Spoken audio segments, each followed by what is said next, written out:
కాబూలీ శనగల దోశ. మామూలుగా సాధారణంగా దోశ అంటే మినప్పప్పు, బియ్యము ఇవన్నీ కలిపి మనం రకరకాలుగా చేసుకుంటూ ఉంటాం.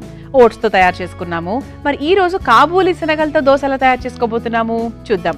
మరి ముందుగా కాబూలీ శనగల దోశ తయారు చేసుకోవడానికి కావాల్సిన పదార్థాలు ఏంటో చూసేద్దాం. కాబూలీ శనగల దోశ తయారు చేసుకోవడానికి కావాల్సిన పదార్థాలు: నానబెట్టుకున్న బియ్యం 1 కప్పు, నానబెట్టుకున్న కాబూలీ శనగలు 1 కప్పు, అల్లం ముక్కలు 2 టేబుల్ స్పూన్లు, పచ్చిమిరపకాయలు కొద్దిగా, జీలకర్ర 1 టేబుల్ స్పూన్, నూనె 2 టేబుల్ స్పూన్లు, ఉప్పు తగినంత, క్యారెట్ తురుము 1/2 కప్పు.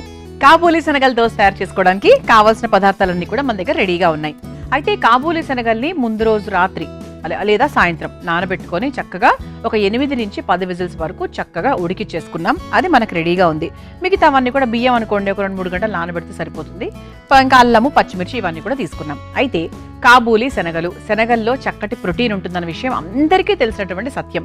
అయితే అందులో పెరోటీన్ కూడా ఎక్కువగా ఉంటుంది. Manganese, phosphorus, potassium, copper, calcium, తర్వాత zinc, sodium levels, magnesium levels ఇవన్నీ కూడా చాలా అధికంగా ఉంటాయంట తెలుసా.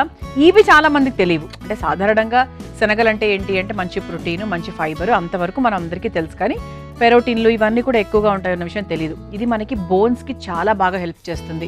అంటే ఎముకలు దృఢంగా అవ్వాలన్నా, ఎముకల పటిష్టతను పెంచుకోవాలనుకున్నా కూడా శనగల్ని నానబెట్టుకొని చక్కగా ఉడికించుకొని తరచూ తినడం మొదలు పెట్టేయాలి. అండ్ పరగడుపును తింటే ఇంకా మంచిదంటారు. అంటే ఏదైనా ప్రోటీన్ అయినా ఫైబర్ ఎక్కువగా ఉన్నప్పుడు పరగడుపును తీసుకుంటే ఇంకా హెల్త్కి చాలా మంచిది. అండ్ అలాగే మనకు కొంతమందికి బ్లడ్ తక్కువగా ఉంటుంది. బ్లడ్ తక్కువగా ఉన్నవాళ్ళు, అనెమిక్గా ఉన్నవాళ్ళు కూడా శనగలు ఎక్కువగా తీసుకోవడం వల్ల వాళ్ళ బ్లడ్ లెవెల్స్ అనేవి, హిమోగ్లోబిన్ లెవెల్స్ అనేవి చాలా బాగా ఇంప్రూవ్ అవుతాయి. సాధారణంగా మనకు ఆకలి వేసినప్పుడు అన్నం తినడము, లేకపోతే ఇది తినడం అది తినడము చేస్తూ ఉంటాం. కానీ శనగలు తిన్నామనుకోండి మనకు కావాల్సినంత ప్రోటీను అందుతుంది, కావాల్సినంత ఫైబరు అందుతుంది, మనకు కడుపు నిండుతుంది. తక్కువ క్యాలరీస్తో మనం కడుపు నిండే విధంగా మనం చేస్తుంది అనమాట. అందుకేంటి అంటే వెయిట్ తగ్గే వాళ్ళకు కూడా, వెయిట్ తగ్గాలనుకున్న వాళ్ళకు కూడా ఇది చాలా బాగా అలాగే డయాబెటీస్ ఉన్న వాళ్ళు కూడా హాయిగా శనగల్ని హ్యాపీగా చక్కగా పోపేసేసుకొని చక్కగా తినేయచ్చు అనమాట. అంటే చాలా ఈజీ అండి. శనగలు చాలా ఈజీగా తయారు చేసుకోవచ్చు. కాకపోతే ఒకటే ఏంటంటే శనగలతో నానబెట్టుకోవడం అనేది చాలా ఇంపార్టెంట్. మరి ఈ రోజు ఏంటి అంటే చాలా సింపుల్గా చేసుకోవచ్చు మన దోశ. మరి ముందుగా నానబెట్టి ఉడికించుకున్నటువంటి కాబూలీ శనగల్ని 1 కప్పు తీసుకుంటున్నాను. ఆ తర్వాత కాస్త జీలకర్ర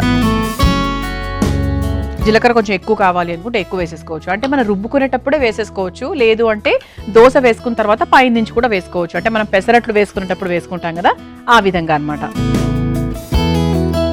ఆ తర్వాత నానబెట్టుకున్నటువంటి బియ్యం కూడా వేసేసుకుందాం.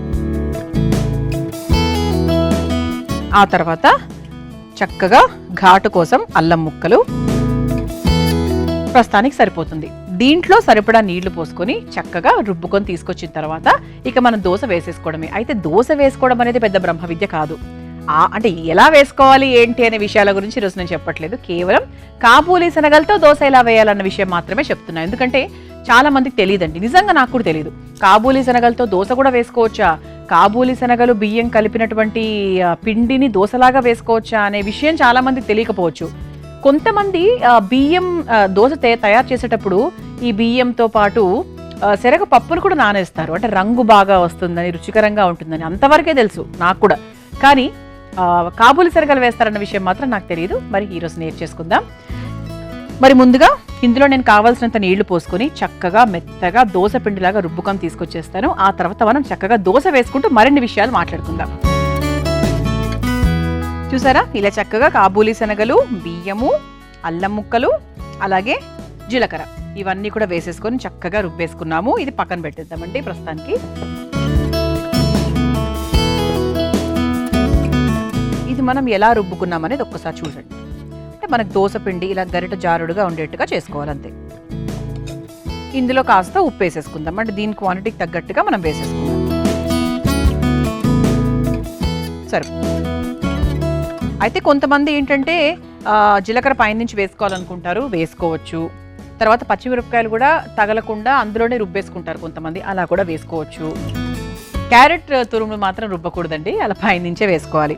అంటే ఈ దోశ పిండిలో మనం ఇక్కడ వేసుకోవచ్చు, లేదు అంటే దోశ వేసుకున్న తర్వాత పైనుంచి కూడా వేసుకోవచ్చు, అదే మన ఇష్టం.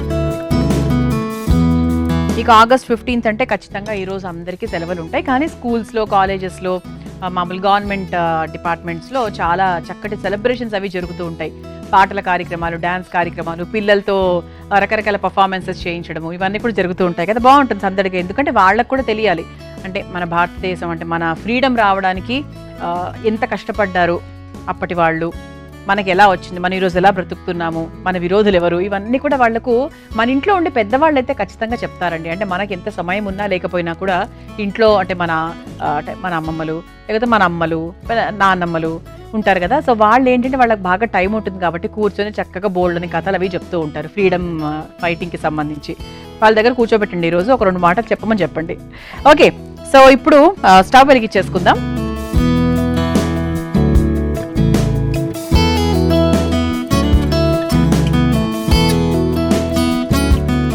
కొంచెం పెనం వేడెక్కితే మనం చక్కగా వేసేసుకోవచ్చు. ఇది మనకు రంగు కూడా బాగా వస్తుందండి, కరకరలాడుతూ వస్తుంది. కాబూలీ శనగలు కాబట్టి కరకరలాడుతూనే వస్తుంది. అంటే ఇప్పుడు మామూలుగా కాబూలీ శనగలు ఫ్రిడ్జ్లో పెట్టుకుంటే మనకు 2-3 రోజుల వరకు కూడా చాలా ఫ్రెష్గా ఉంటాయి. ఇది నానే ప్రాసెస్, దాన్ని ఉడికించే ప్రాసెస్ కొంచెం టైం టేకింగ్ ప్రాసెస్ కాబట్టి మీరు ఈసారి ఎప్పుడైనా పూరీకి చోలే చేసుకోవాలనుకోండి, ఇంతవరకు నానబెట్టేసుకోండి. అందులో సగం మీరు కూరకు వాడుకుంటే ఇంకొక రోజు ఆగిన తర్వాత ఇటువంటి దోశలకు మీరు వాడుకోవచ్చు. అంటే ప్రతిసారి ఉడికిచ్చి ప్రతిసారి నానబెట్టి అలా కాకుండా, అంటే కాబూలీ శనగలకు మాత్రమే ఇది అప్లై అవుతుంది. నేను ఫ్రిడ్జ్లో పెట్టి వాడమని సాధారణంగా ఎవరు చెప్పరు, ఎప్పుడు చేయకూడదు కూడా. కాకపోతే ఏంటంటే కాబూలీ శనగలు కొంచెం టైం టేకింగ్ ప్రాసెస్ కాబట్టి ఇప్పుడున్నటువంటి బిజీ లైఫ్లో ప్రతిసారి ఇదే పని చేయాలంటే కష్టం కాబట్టి ఒక చిన్న చిట్కా అనమాట ఇది. పెనం కూడా వేడైందండి. ఇప్పుడు మనం చక్కగా దోశ వేసేసుకుందాం. కాబూలీ శనగల దోశ.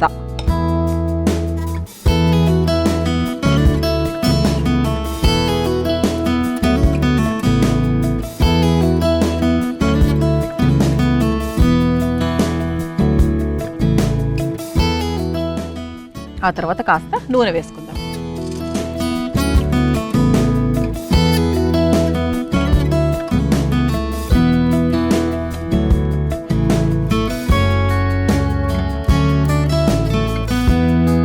ఇది మనకి ఇలా పచ్చిగా ఉన్నప్పుడే, అంటే పూర్తిగా అటు ఇటు తిప్పకుండా ముందే మనం దీని మీద నుంచి క్యారెట్ తురుము,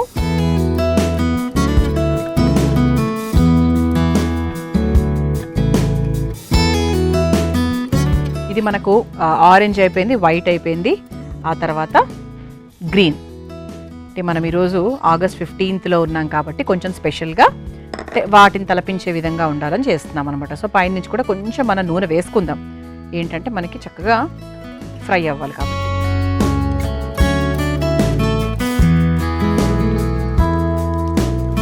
ఇది చక్కగా సిమ్లో మూత పెట్టచ్చు, మీ ఇంట్లో అయితే సిమ్లో చక్కగా అటువైపు కూడా చూసుకొని వేయించుకోవాలి. ఎందుకంటే ఇప్పుడు ఇట్లా మనకు తట్టడం, ఇలా క్యారెట్ తురుము వేసిన తర్వాత ఇలా పచ్చిగా ఉన్నప్పుడు కొంచెం మనం తట్టేసామనుకోండి మీకు నీట్గా వస్తుంది అనమాట.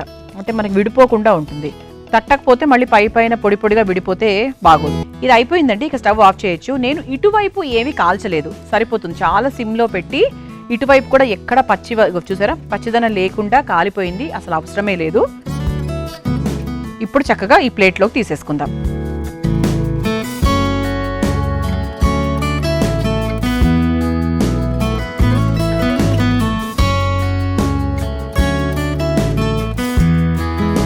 ఇలా చక్కగా మా ప్లేట్ కూడా అందంగా ముస్తాబైపోయింది. మరి స్వాతంత్ర దినోత్సవ ప్రత్యేక అమృత కార్యక్రమంలో నేను మీ అందరి కోసం తయారు చేసి చూపించాను కాబూలీ శనగల దోశ. మీరు తయారు చేసుకోవాలనుకుంటే కావాల్సిన పదార్థాలు, తయారు చేసుకునే విధానం మరొకసారి చూసేయండి. కాబూలీ శనగల దోశ తయారు చేసుకోవడానికి కావాల్సిన పదార్థాలు: నానబెట్టుకున్న బియ్యం 1 కప్పు, నానబెట్టుకున్న కాబూలీ శనగలు 1 కప్పు, అల్లం ముక్కలు 2 టేబుల్ స్పూన్లు, పచ్చిమిరపకాయలు కొద్దిగా, జీలకర్ర 1 టేబుల్ స్పూన్, నూనె 2 టేబుల్ స్పూన్లు, ఉప్పు తగినంత, క్యారెట్ తురుము 1/2 కప్పు. కాబూలీ శనగల దోశ తయారు చేసుకునే విధానం: ముందుగా ఒక మిక్సింగ్ బౌల్లో నానబెట్టుకున్న కాబూలీ శనగలు, జీలకర్ర, నానబెట్టుకున్న బియ్యం, అల్లం ముక్కలు వేసి మెత్తగా దోశ పిండిలాగా రుబ్బుకోవాలి. ఇప్పుడు అందులో సరిపడా ఉప్పు వేసి బాగా కలిపి పక్కన పెట్టుకోవాలి. తర్వాత స్టవ్ వెలిగించి తవ్వ వేడి చేసుకుని కలిపి పెట్టుకున్న పిండిని దోశలాగా వేసుకుని పైనుంచి నూనె, కాస్త క్యారెట్ తురుము, తరిగిన పచ్చిమిర్చి వేసి నూనెతో కాల్చుకొని సర్వింగ్ ప్లేట్లోకి తీసుకుని సర్వ్ చేసుకుంటే కాబూలీ శనగల దోశ రెడీ.